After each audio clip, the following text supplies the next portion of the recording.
శ్రీమాత్రే నమః. మిత్రులందరికీ శుభోదయం. ఈరోజు శ్రీ విశ్వావసునామ సంవత్సర మాఘ శుద్ధ ద్వాదశి శుక్రవారం. ఈరోజు ఆరుద్ర నక్షత్రం. ఈరోజు జనవరి 30, 2026 తేదీ శుక్రవారం. ఈరోజు దుర్ముహూర్తం ఉదయం 8:52 లాగైతే 9:37 వరకు ఉంది. మరలా తిరిగి దుర్ముహూర్తం మధ్యాహ్నం 12:37 లాగైతే 1:22 వరకు కూడా దుర్ముహూర్తం ఇవ్వడం జరిగింది. వజ్యం మధ్యాహ్నం 12:23 లాగైతే 1:53 వరకు కూడా వజ్యం ఇవ్వడం జరిగింది. ఈరోజు పంచాంగరీత్యా ఈ రకమైనటువంటి ఫలితాలు గోచరిస్తున్నాయి.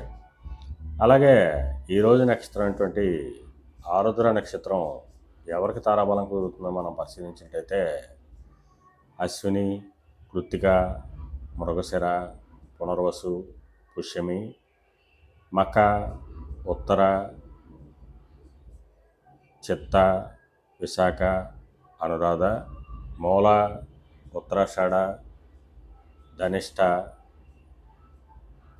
పూర్వభద్ర, ఉత్తరాభద్ర ఈ నక్షత్రంలో జన్మించినటువంటి మన మిత్రులందరికీ కూడా ఈరోజు నక్షత్రం అయినటువంటి ఆరుద్ర అనుకూలంగా ఉంటుంది. అందువలన ఇప్పుడు చెప్పినటువంటి నక్షత్ర జాతకులందరికీ ఈరోజు శుభకరంగా ఉండే అవకాశం ఉంది. అలాగే ఈరోజు రాశి ఫలాలను మనం పరిశీలించినట్లయితే మేషరాశిలో జన్మించిన వాళ్ళకి పరాక్రమంతో ఆదాయాలు ఏర్పడతాయి. వృషభ రాశిలో జన్మించిన వాళ్ళకి ధనాదాయం వృద్ధి చెందుతుంది. మిథున రాశిలో జన్మించిన వాళ్ళకి ఆరోగ్యం చేకూరుతుంది. కర్కాటక రాశిలో జన్మించిన వాళ్ళకి అనారోగ్య సూచన, ధన వ్యయం, కార్యటంకాలు ఏర్పడతాయి. సింహరాశిలో జన్మించిన వాళ్ళకి చేసేటువంటి వ్యాపారాలు లాభసాటిగా సాగుతాయి. కన్యారాశిలో జన్మించిన వాళ్ళకి ఉద్యోగ అవకాశాలు పెరుగుతాయి. తులారాశిలో జన్మించిన వాళ్ళకి పితృరాజధానికి సంబంధించిన శుభవార్తలు వింటారు. వృశ్చిక రాశిలో జన్మించిన వాళ్ళకి అనారోగ్య సూచన, ధన వ్యయం, కార్యటంకాలు ఏర్పడతాయి. ధనుర్రాశిలో జన్మించిన వాళ్ళకి కళత్రపూర్వక ధనలాభం కలుగుతుంది. మకర రాశిలో జన్మించిన వాళ్ళకి శత్రుభయం కలుగుతుంది.